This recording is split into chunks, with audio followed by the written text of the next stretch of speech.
growing up was hard because Sri Lanka, for the better part of 3 decades, was involved in a conflict. I grew up in that context of the war was very present and related to my life as well. And then I got the opportunity to go and study in the US, and I ended up studying politics and government.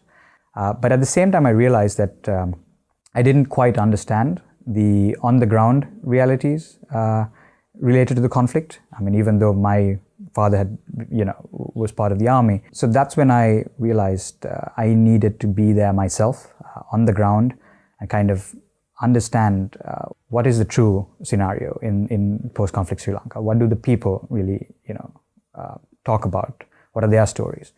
There are aspects that are frequently discussed in terms of war, justice, which is very important, the social elements of conflict and such.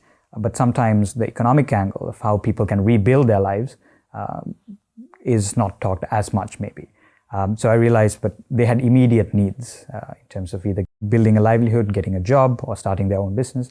There wasn't really a long-term strategy for those. So that's what kind of drew me and kind of inspired me to now also be back in Sri Lanka and kind of help with work there. I am optimistic, and I think for any person who wants sustainable peace, being positive and optimistic is crucial.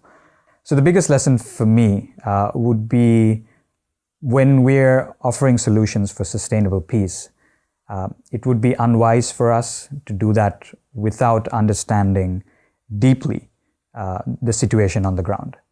If you're interested in a conflict or even globally achieving sustainable peace, I would say put the time and effort into being wherever there is that conflict in person.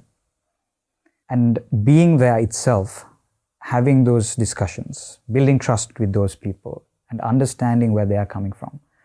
It's only then that you will see the humane aspect of those individual people and what they truly aspire for themselves and for their lives. I would urge people to do that.